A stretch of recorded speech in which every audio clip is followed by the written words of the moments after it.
de baixo, se eu conseguir ir dissipando algum do chumbo da camada de cima, para onde é que ele vai?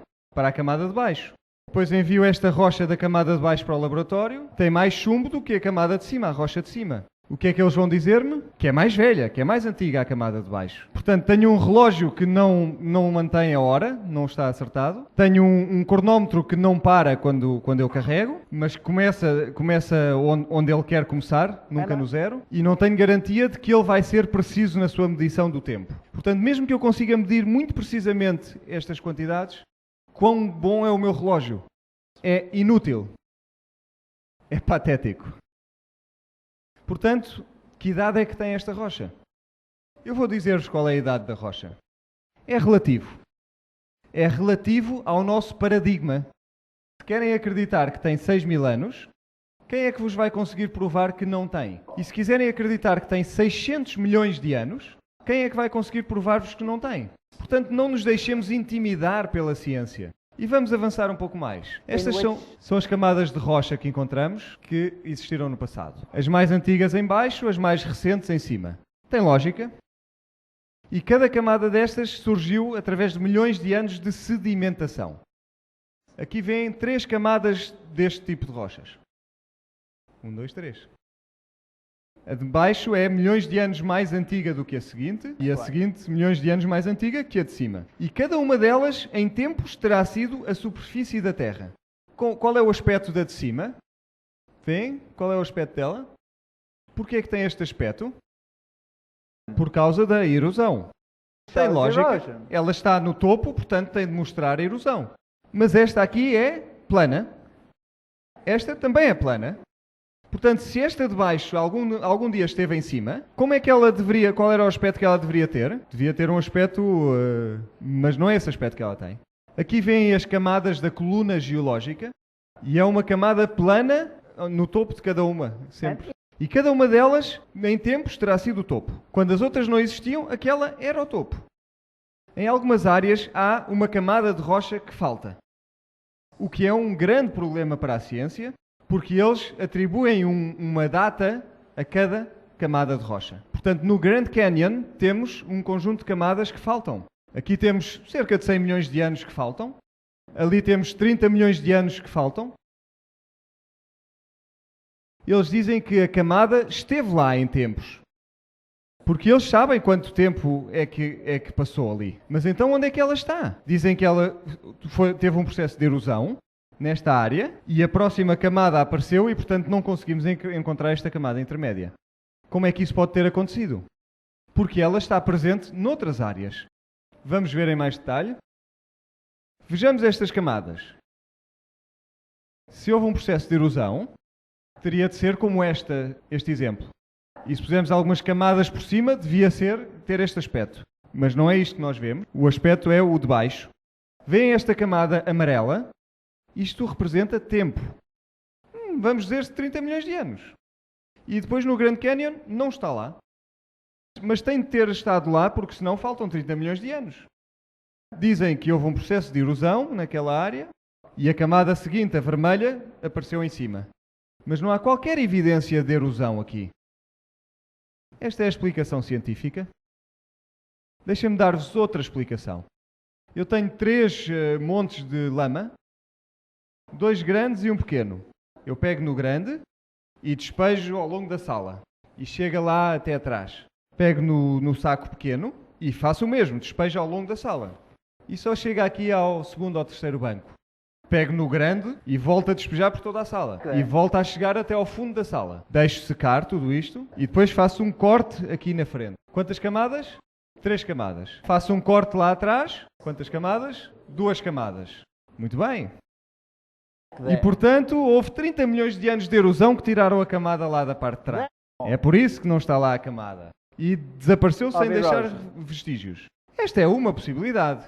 A outra possibilidade, eu não tinha suficiente lama para cobrir tudo. Qual é mais lógica?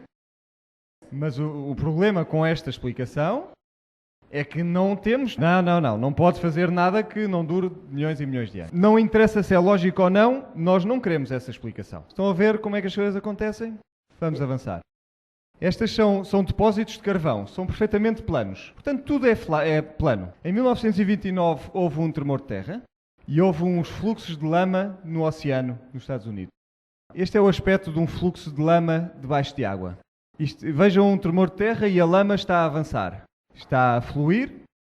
Vejam que ela vai se depositar nos vales e passa por cima dos cumos. Estabiliza-se e faz uma bonita camada de lama. O que é que acontece se eu puser outra camada de lama por cima dela? Vai-se misturar tudo e, portanto, vou ter só uma massa misturada. Vamos ver o que é que acontece. Temos outro tremor de terra. Lá vem a lama. É a lama fluindo por cima de lama. Vai depositar-se e verão que os vales ficaram ainda mais cheios de lama. Será que está tudo misturado? Não, temos camadas separadas e lá vem mais uma. Vejam esta, está a ter aqui uma rotação no sentido dos ponteiros do relógio. Será que é possível fazer como se fosse uma bola de gelado e dar a volta para o outro lado? Aí vem a próxima camada. Os vales estão a ficar cada vez mais cheios e mantém a sua separação. Isto é realmente o aspecto da coluna geológica, com curvas na parte de baixo e plano no topo. Vamos pôr mais uma camada, só para nos divertirmos. Peço desculpa que isto demore milhões de anos, mas é o que é preciso para isto acontecer. Se vermos isto agora, o contacto entre as camadas, como é? É plano, porque nunca foi superfície da Terra, foi lama sobre lama. E também não demorou milhões de anos a acontecer. E se virem com detalhe, vão ver que há ali pequenas misturas nas zonas de interseção. Porque os elementos mais pesados depositam-se primeiro. Todas estas camadas foram, de facto, fluxos de lama. Esta é na Nova Zelândia. Vejam que o material mais pesado, mais granulado, está no fundo, depois fica cada vez mais fino à medida que se sobe, e depois começa outra camada, outra vez com o material granulado na parte de baixo. Isto poderia ter demorado milhões de anos a formar-se? Sim ou não? Impossível. Esta é realmente interessante. A rocha de baixo tem milhões de anos mais do que a rocha de cima. Portanto, esta teria sido rocha sólida quando a rocha de cima se formou. Mas vejam como esta está entrelaçada com a de baixo. Como é que isto foi possível? Teve de ser lama sobre lama para fazer este tipo de redemoinhos para acontecer isto. Estes são os Alpes, vocês não vivem muito longe. Porquê é que os Alpes têm este aspecto enrugado? Porque em tempos eles foram camadas planas, cada uma milhões de anos mais antiga do que a seguinte. E, portanto, como é que eles se dobraram? Ou como é que quase toda a montanha se dobrou para baixo? Isto é em África. O que diz a ciência? Bom, é porque estas camadas tinham de ser moles. Portanto, tinham de estar muito próximo do fundo da Terra, perto do magma, do calor. Tornaram-se líquidas e depois foram levantadas e dobradas. Mas isto são sedimentos. Portanto, nunca foram quentes. Portanto, só pode ter sido lama. Mas se foi lama, o que é que acontece? Então não são precisos milhões de anos. Este é o dilema. Se vemos os canyons, os desfiladeiros do mundo, está em forma de V, é um desfiladeiro em forma de V. Este é um canyon na África. Este é o do Orange River, também tem um formato em V. Este é no Colorado, também tem uma forma de V. Quando é forma de V, quer dizer que aconteceu rápido.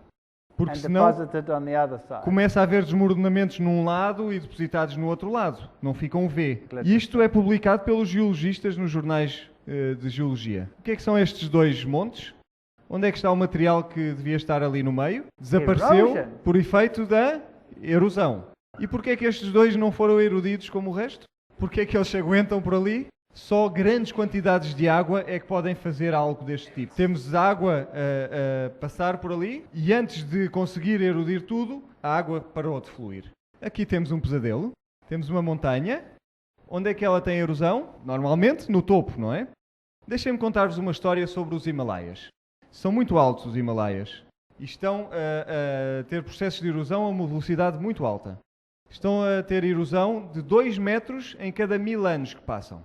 Portanto, em alguns milhares de anos eles vão desaparecer. Desaparecem completamente. Mas eles ainda lá estão e são muito altos. Como é que a ciência explica isto? Eles dizem que a montanha está constantemente a ser levantada pelos movimentos tectónicos. E apesar de eles estar a tirar material constantemente no topo, eles são muito altos porque estão